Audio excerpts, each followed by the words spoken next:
Sejam todos bem-vindos a mais um vídeo do canal Reflexão Estoica.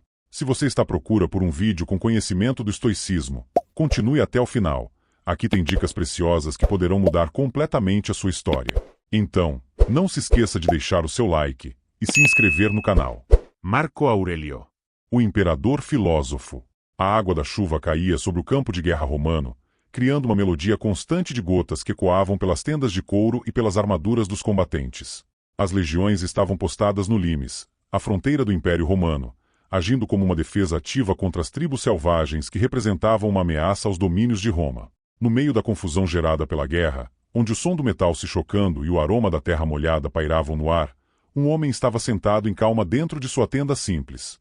Sem trajar o manto roxo do imperador ou se cercar de luxo, Marco Aurélio, o indivíduo mais influente do mundo, encontrava-se sozinho, mergulhado em pensamentos profundos, como costumava fazer frequentemente diante do tumulto da batalha. Curvado sobre um pedaço de papel, ele redigia com firmeza.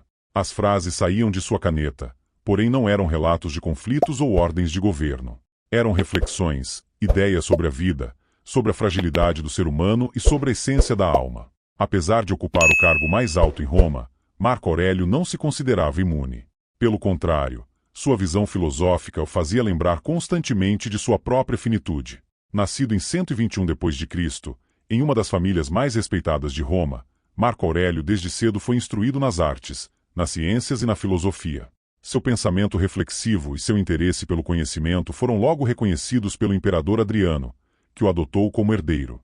Diferente de vários imperadores anteriores, Marco Aurélio não era motivado pela busca de poder ou de fama. Sua verdadeira busca, aquela que o consumia até o fim de sua vida, era por sabedoria, serenidade e virtude. A sua orientação filosófica foi fortemente influenciada por Epicteto e Sêneca, renomados mestres da corrente filosófica estoica. Essa escola de pensamento preconizava a importância de viver de acordo com a razão e os princípios da natureza, aceitando aquilo que não podia ser alterado e buscando constantemente aprimorar-se moralmente. Para Marco Aurélio, o governo de Roma representava mais do que simplesmente comandar exércitos ou promulgar leis. Era um teste diário de autodomínio e discernimento, no qual ele precisava sempre recordar-se de que o poder era transitório e a verdadeira fortaleza emanava do seu interior. Contudo, sua rotina era agitada. Roma se encontrava em uma guerra interminável, tanto com os povos do norte quanto com os partas do leste. Além disso, a epidemia de Antonina assolava o império, tirando a vida de muitos cidadãos e soldados. Ele tinha que lidar com a doença, a perda de entes queridos, a traição política e as contínuas ameaças ao império. No entanto, em meio a toda essa agitação, Marco Aurélio conseguiu encontrar conforto em sua própria mente. Marco Aurélio não se interessava pelas glórias passageiras de Roma. Seu foco estava sempre voltado para o infinito do universo e para a pequenez da vida humana diante disso tudo. As noites na linha de frente eram extensas, e o barulho das espadas sendo afiadas, o rangido das armaduras e os sussurros dos soldados pareciam distantes para ele. Permanecia, como de costume, imerso em suas reflexões, buscando encontrar calma em meio à turbulência. A batalha contra os povos germânicos durava muito tempo. As tribos cruzavam o rio Danúbio com frequência, colocando em risco as fronteiras do império. Mesmo sendo um comandante experiente, Marco Aurélio encarava o conflito como algo indesejado. Em sua visão, o verdadeiro adversário não estava do lado de fora das muralhas, mas sim no caos e na desordem que habitavam em cada indivíduo.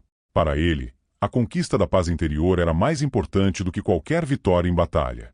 Naquela noite, enquanto observava a chama tremulante de uma vela, Marco Aurélio registrou em seu caderno: "Não se preocupe com o que acontecerá amanhã.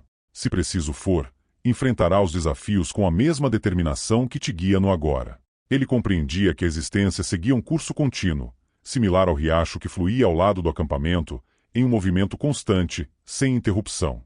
A única atitude possível era aceitar o destino com dignidade e agir com virtude, independentemente das situações que surgissem.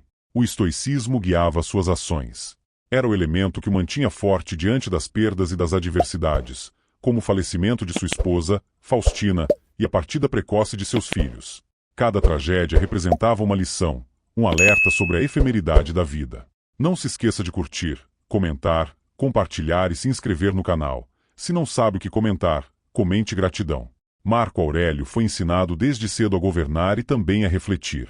Seus mestres eram renomados filósofos da época e ele compreendeu que a verdadeira virtude está no autocontrole, e não no poder.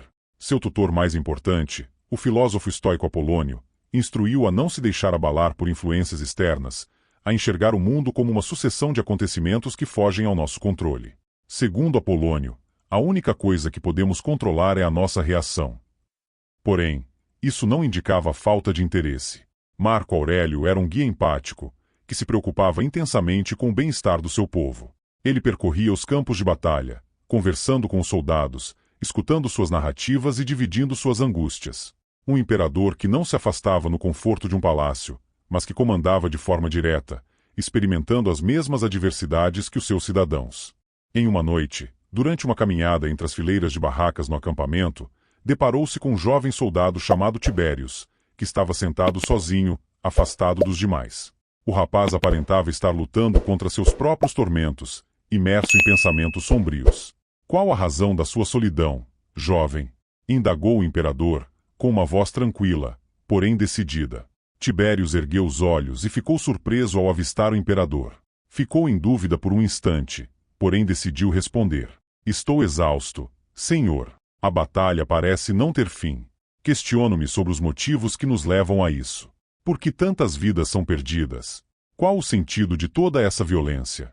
Percebendo a incerteza nos olhos do rapaz, Marco Aurélio sentou-se ao seu lado com o mesmo respeito que teria por um pensador, não como um líder supremo. Ele compreendia a importância desses instantes para o espírito. Os conflitos armados, assim como diversos aspectos da existência, fogem ao nosso domínio, iniciou Marco Aurélio, com sua voz suave e reflexiva.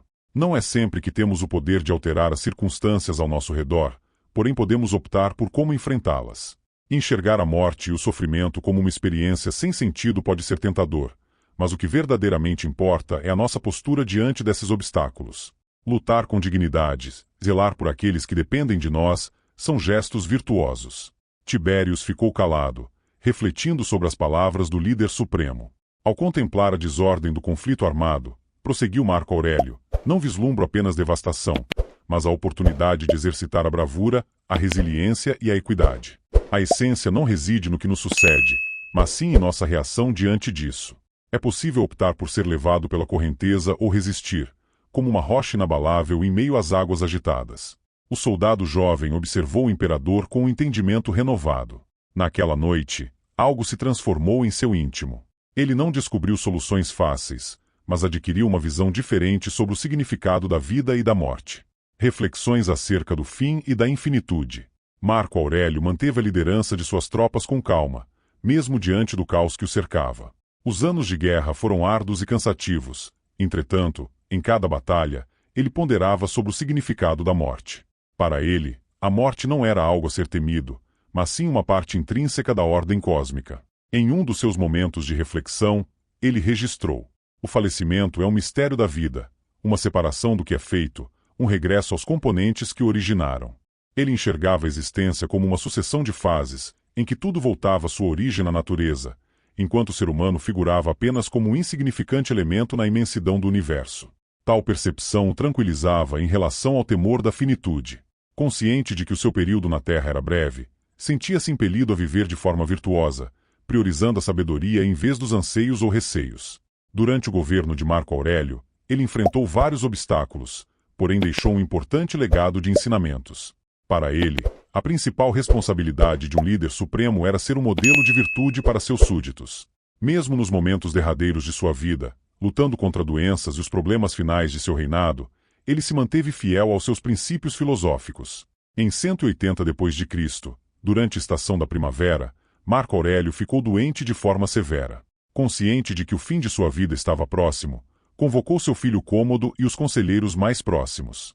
Em vez de se desesperar ou ter medo do que viria, ele acolheu seu destino com a mesma calma e equilíbrio que sempre demonstrou ao longo de sua existência. Toda beleza e bondade encontram-se naquilo que é verdadeiramente natural, afirmou, em suas últimas palavras para aqueles que o cercavam. A morte é apenas um elemento desse ciclo. Que possamos viver com sabedoria e plenitude, não importa a extensão de nosso tempo terreno. E dessa maneira, Marco Aurélio, o último dos imperadores que também era filósofo, deixou este mundo, deixando um legado que seria lembrado por muitos anos. Suas reflexões, registradas em períodos de conflito e harmonia, seguiriam influenciando futuras gerações de pensadores, governantes e pessoas comuns que, assim como ele, Almejavam alcançar a sabedoria e a calma em meio a um mundo cheio de desafios e dúvidas. Gostaria de agradecer a todos vocês que assistiram até aqui e quem fazem parte dessa jornada. O apoio e o engajamento de vocês são fundamentais para continuarmos criando esse conteúdo com tanto carinho e dedicação. Não se esqueça de curtir, comentar, compartilhar e se inscrever no canal para não perder os próximos vídeos.